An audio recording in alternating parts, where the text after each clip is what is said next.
Good evening. Today should be nice because we are just driving through good old flat Boise. Not a lot of dynamism on the drive today, you see.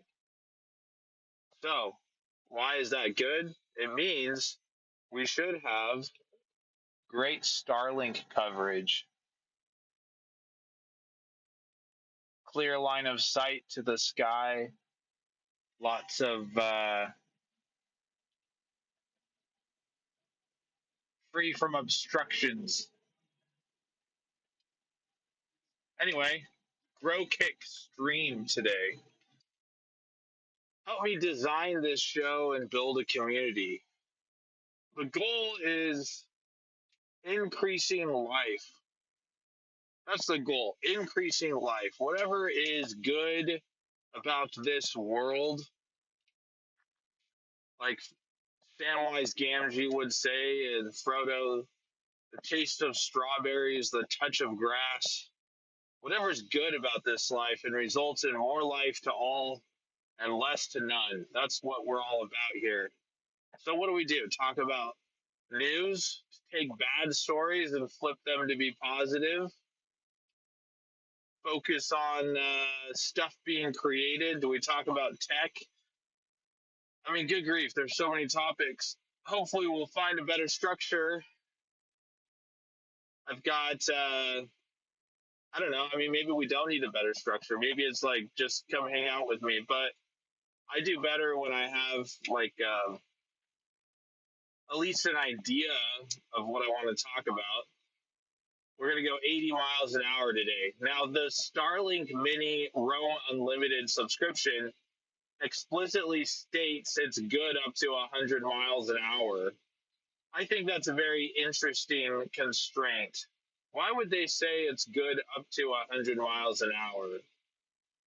Maybe if I was driving something nicer than a 97 Honda Accord, I could do some good science and see if it cuts out at 100 miles an hour or above. But I'm not going to do that because, one, like I said, I am driving a 97 Honda Accord. Two, I am a good citizen, and the speed limit on I84 is 80 miles an hour. So we shall go 83 miles an hour. How about that?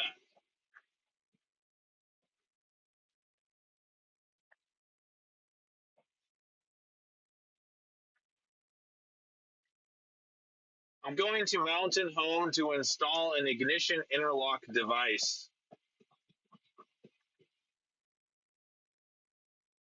An ignition interlock device is what happens when you get a DUI.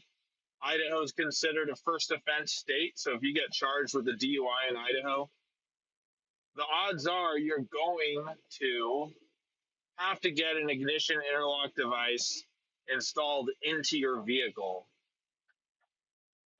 Do you know anyone who's had a DUI who had to have a device in their vehicle that they had to blow into in order to make sure they're not driving drunk?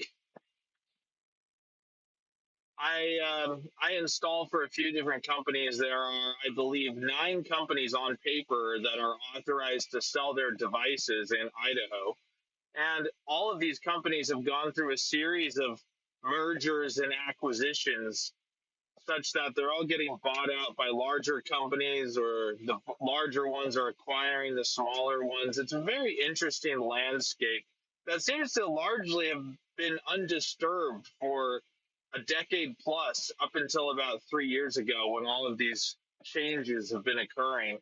So here's the thing, I've been hearing rumblings and reading that they're going to mandate some sort of interlock interface on vehicles off the line.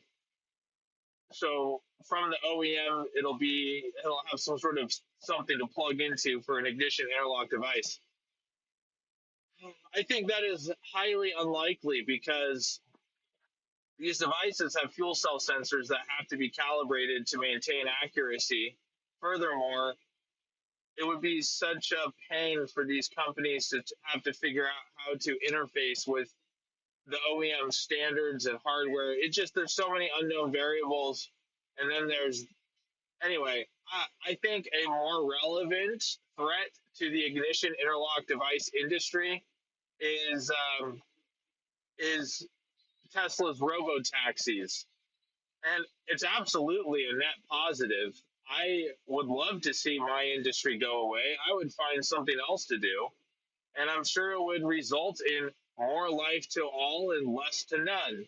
Less to me in the short term because I wouldn't be able to drive around and install these in people's vehicles. But I think I think if robo taxis, either you'll get a DUI and you'll get your license suspended, and you'll just say, I'm just going to wait out the time requirement. I'm going to take a robo taxi everywhere because it's so cheap.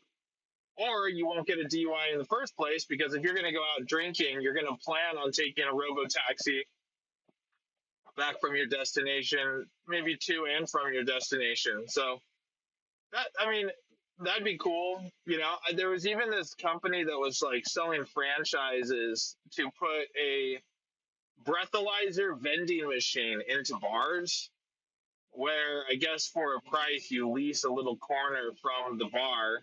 You put this vending machine in there where it gives you a straw, you blow into it, it tells you your BAC. Nothing legally binding, it's just for entertainment purposes. But that's like a separate franchise opportunity that I found on a franchise boat brokerage. And it's just a vending machine, but a breathalyzer. And you just go and you get your funds out of it and you deposit more straws for it to dispense to people to use to test. I'm like, man, that would be an interesting complementary activity to do for someone who's trying to generate IID, ignition interlock device installation business. Because not only could you sell advertising on the kiosk, like put a little sign or a display that displays local businesses, and you could sell that advertising also at your own businesses. But it would just be kind of a fun, entertaining thing to do. And then, as well as, what if you interface the kiosk with a, hey, you blew, I think the legal limit's like 0.08 or something like that. Hey, you blew above 0.062. And then a button right there that's like, call a cab, call a robo taxi, or whatever, right? And uh, I just think that would be super cool. If they hit a button and it interfaces with Uber or Lyft, or maybe you have your own little service that comes in, picks them up, shuttles them around. What's interesting is like one time I did DoorDash and I signed up and someone ordered beer and it's like you have to take a photo of the person's ID that ordered the beer when you go to deliver it.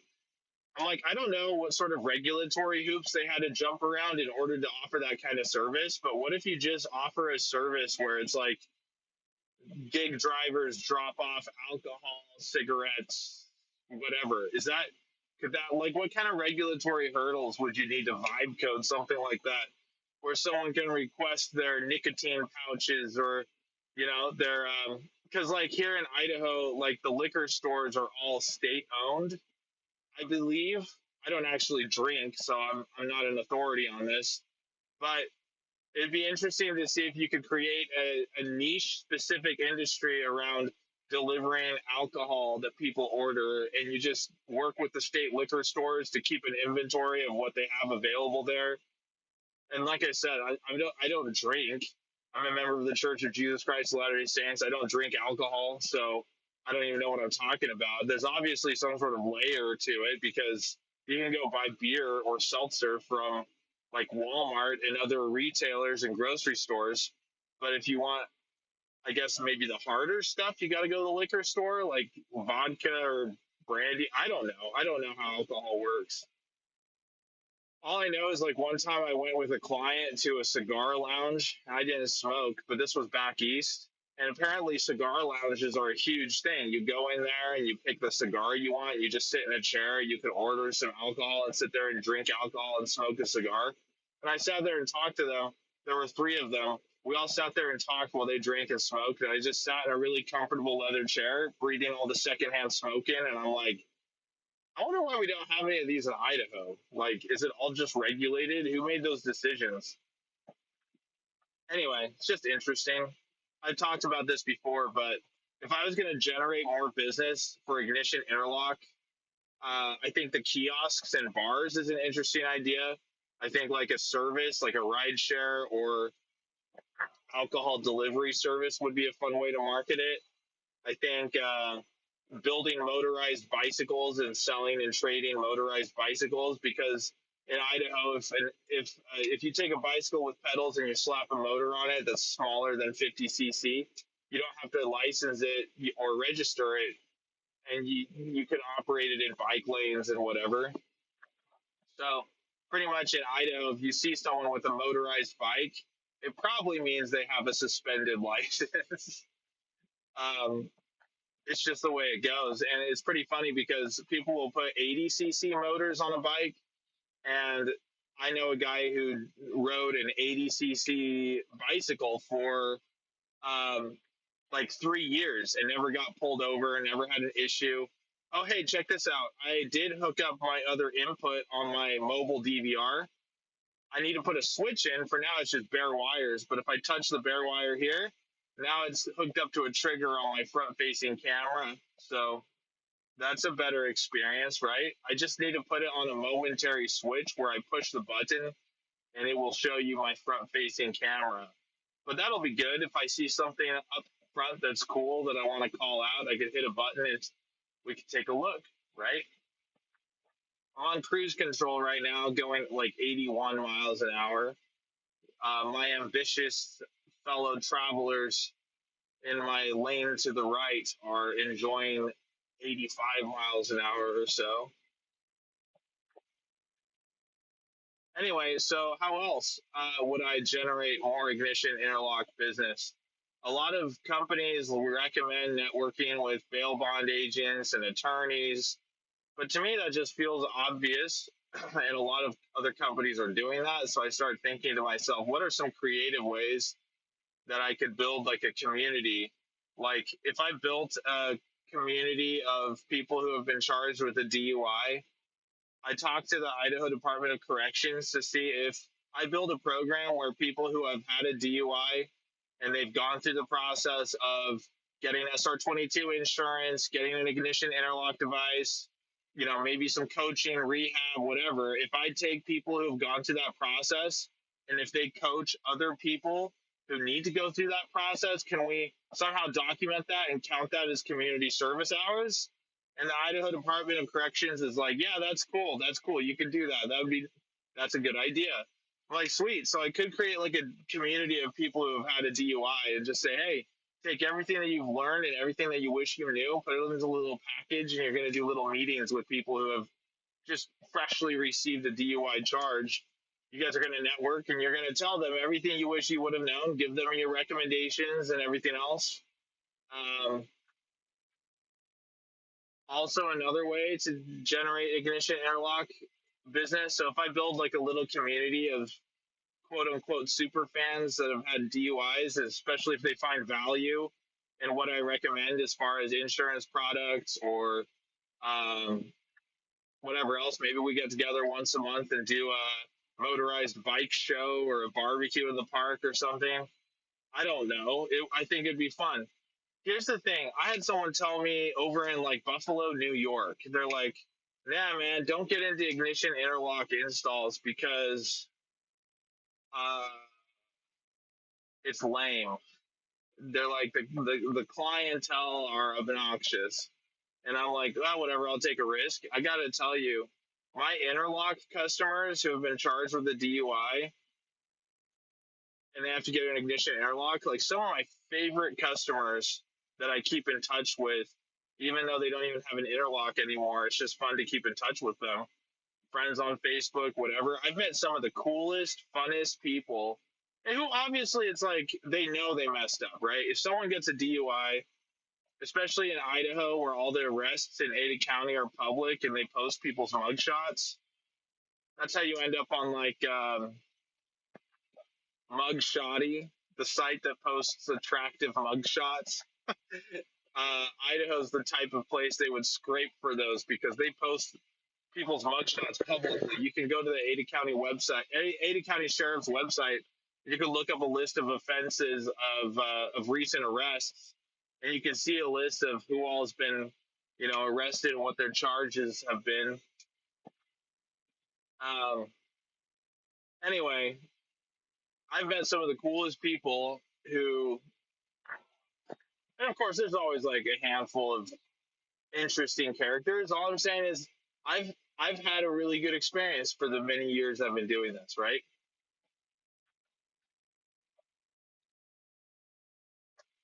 So anyway, I guess what we're talking about DUIs uh, on this drive, right? So here's something. Yesterday on my drive back from Moscow, I played The Science of Getting Rich by Wallace Wattles, read by Daniel Sanchez, LibriVox recording. And it was really cool, but it talks about like increasing life and scan your business transactions and make sure that you're giving everybody increasing life. I'll show my forward camera here. I really need to do this on a button. It's a beautiful sky today. So if I scan my current businesses and what I do to see if they give more life to all and less to none, there are elements of what I do that are competitive. Because if I think about it, there's a lot of other installers that install these ignition interlock devices in my area. And I guess technically for every install I receive is an install that they won't get. And that's a bummer. Like, am I taking, food out of someone's mouth every time I get some work? There's got to be a different way to look at that and analyze it to say, but like my clients, it's a no brainer. It's super easy because people who have had a DUI, they're used to getting beat up by the system that's trying to discipline them. So it's as long as you're nice to them, they will have a good experience because they're like, wow, you're one of the. I can't tell you how many times I've heard, man, you're one of the nicest people that I've talked to in this whole DUI process. And like, I'm not doing anything special. I'm just being nice. I'm just normal communication. But they're so used to getting, the coldness of the system and process. Uh,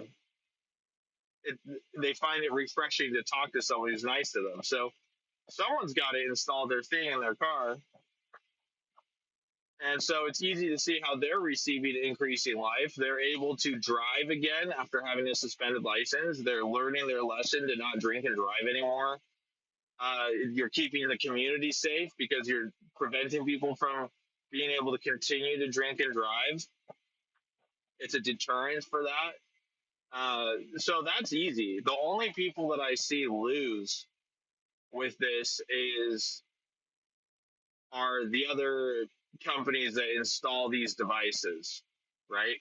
So that's something that I need to scan because that is true for really any industry. Even if you think of something amazing to create that no one has created before, you're going to quickly have imitators pop up and start doing it as well. And then you're in competition with them because they are in competition with you.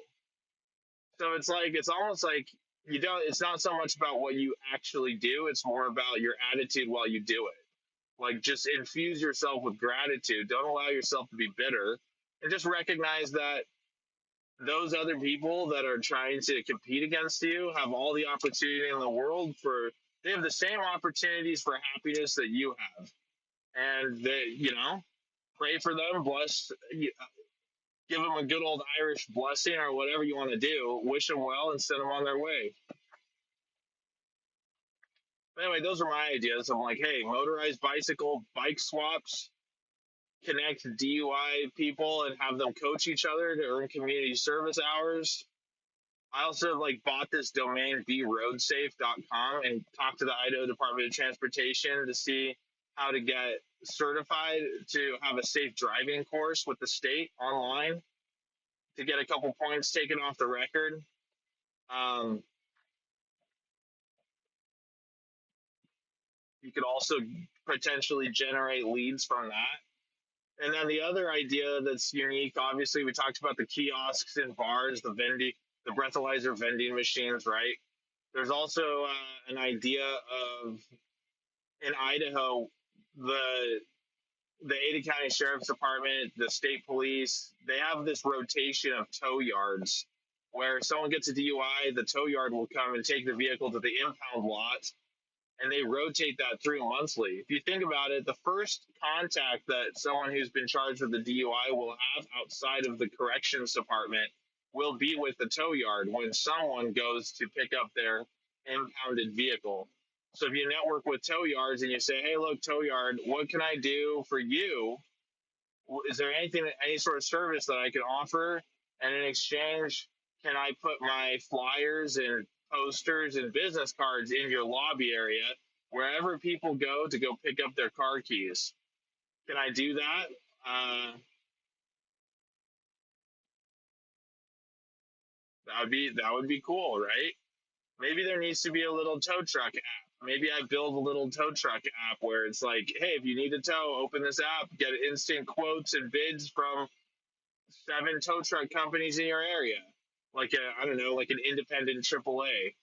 I don't know. It's just an idea, and you tell these companies, hey, I'll list you in my app if you'll, in exchange, let me do these posters and cards in your lobby. I don't know. I'm just firing from the hip here. What are some other ideas, huh? The moral of the story is don't get a DUI. Get out there and drive safe. Don't drink and drive. Again, according to the Science of Getting Rich by Wallace Wattles, you get what you focus on. So if I say don't get a DUI, then the subject of your focus is not getting the DUI, but the universe doesn't pay attention to the polarity of your intention. It's not going to see a negative and a positive. It's only going to give you more of what the focus is on. So how can we reframe that phrase? Don't get a DUI. Don't drink and drive, because that's just going to perpetuate more DUIs and more drinking and driving. Maybe that's the key with my website. Be road safe. Be road safe. I let's just say drive safely.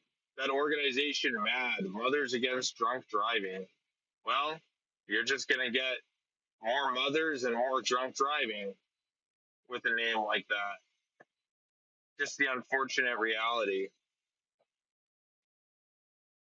So focus on what you want more of, not what you want less of.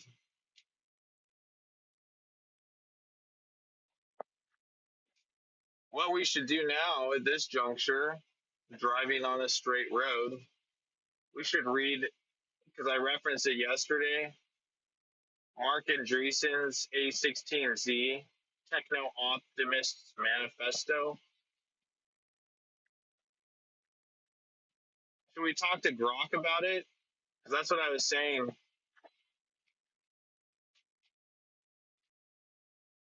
Does voice mode on Grok work in the browser? That's a valid question. Or will it lock up my microphone resource to interact with Grok in the browser? There's only one way to find out, but I don't think this laptop I'm using has enough RAM to do that. Because having a Chrome browser open with a voice Grok, if it is able to be done in the browser, would chew up some of that good old RAM. So maybe if I stick a different computer in here, I'll try it. That way I can talk to Grok while I drive. Fans, millions of super fans driving with me. But if you agree with the vision of more life to all and less to none, and if you're very tired of hearing every day pundits tell you who you should hate today, who should you hate today? I have an idea. Hate this person or hate this group of people. And here's why you should hate them. If you're tired of that sort of toxic messaging that seems to be all around us today, telling us why we should hate someone or why we should be angry, this is the type of community that you would want to be a part of, because here we focus on more life to all, less to none.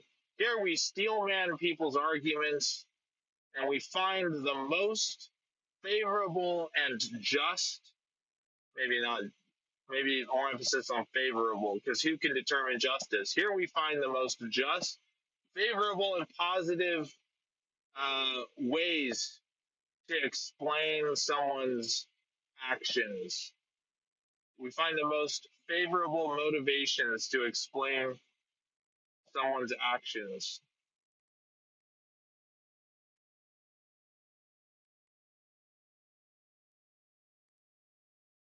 All right, we're coming up here on Mountain Home. Is this the exit I should take? I'm coming out to Mountain Home to do a Toyota 4Runner. Toyota 4Runner. Excellent vehicles, those. Everyone I know that's owned a 4Runner loves their 4Runner. They are incredibly loyal to it.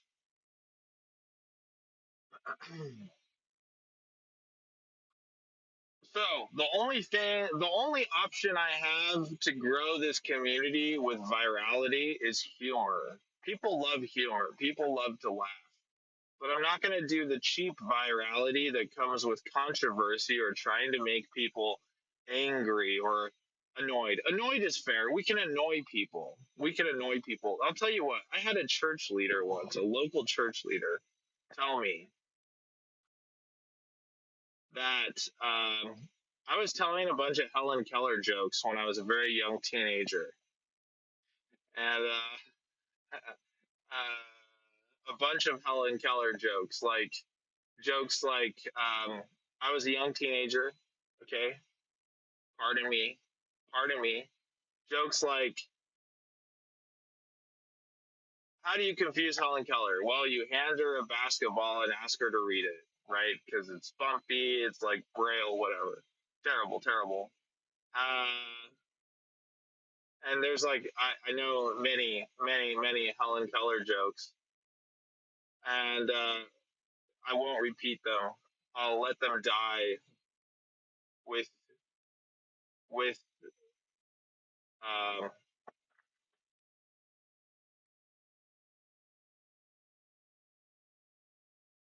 anyway, this very smart, very wise local youth group leader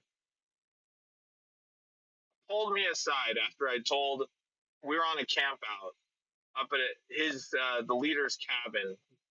So it's not a camp out because we were at a cabin. It was a winter thing, so we were out there sledding as a young men's youth group. There was a bunch of us up there, and we were sitting there one evening after sledding and doing all the fun daily activities, and I started telling these jokes, and this leader very kindly pulled me aside out of the way of everybody else. And he just said, "Let me tell you something, Spencer."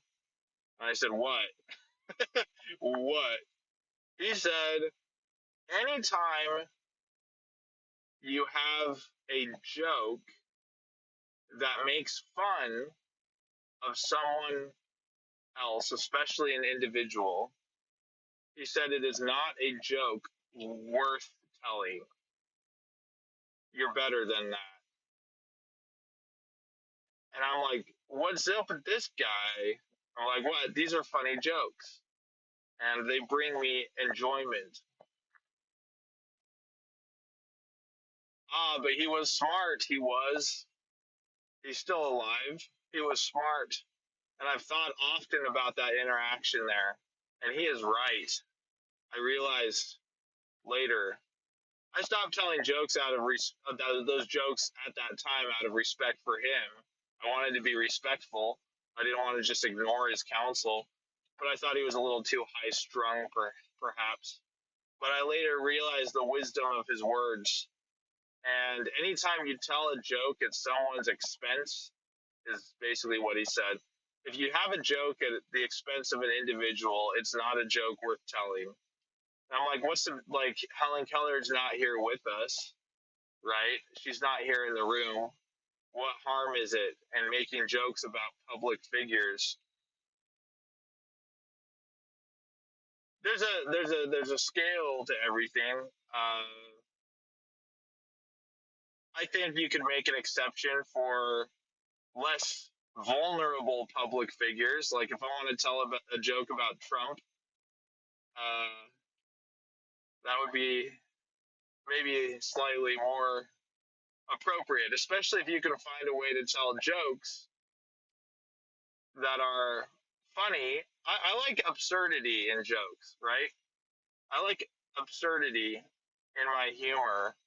Just something so out of left field and so absurd that it just catches you off guard. So I try to stay away from cheap jokes about other people, especially if they are vulnerable individuals. But I do think under certain circumstances, it's fine to have a good faith, good humor joke at someone's expense, perhaps. So I 90% agree with what that leader told me. And he is right, but I'm still going to tell a joke about some people if I feel like it's appropriate. It's all about the tact, right? It's all about the context.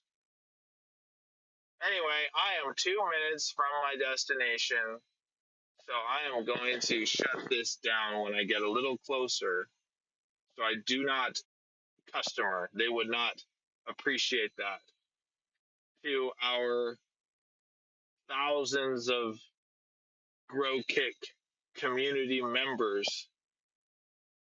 Anyway, to all of our community members, you will have indeed have been sad when you find this Grow Kick community that you missed an opportunity to join in on this particular drive.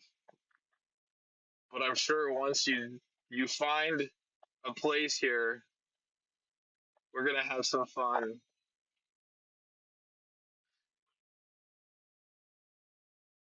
Good old mountain home. I do like it here. There's a big Air Force base here.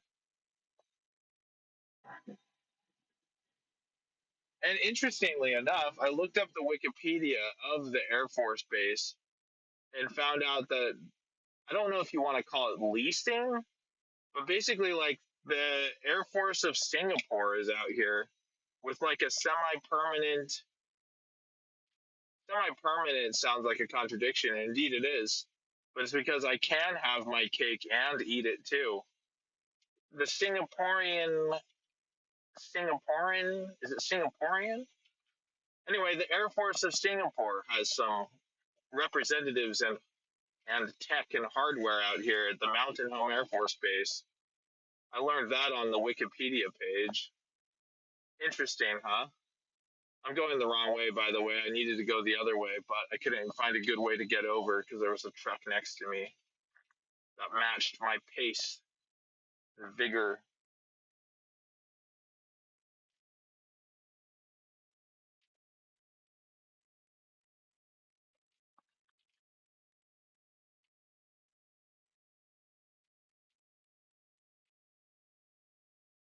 I think I'll stream like this again on the drive home, though. So come on in. Come on in. My dad says I should talk about news. Interesting news. Brought up and perhaps contributed by my Grow Kick community members. I do need a couple people to feed me my information,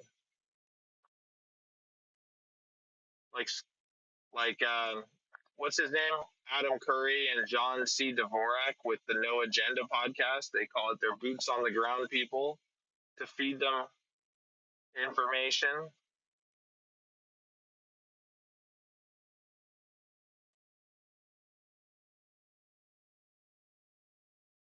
I need boots on the ground. I need eyes. Let's here I'll leave you with something that is entirely positive. On the positivity scale, this is a 10.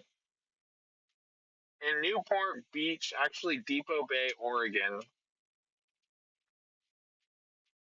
the Clearwater restaurant has a live camera where you can look at sea lions on their docks. So if you ever want to watch a live camera of sea lions, it's incredibly wholesome, positive, entertaining, and it results in more life to everybody. Because who doesn't like to see sea lions basking in the sun? That's an entirely positive thing. This is not my client's house. I'm still a good distance away, but this is where I pulled over to shut off the stream. So,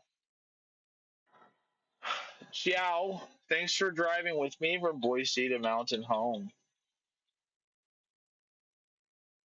Go forth. Do good things.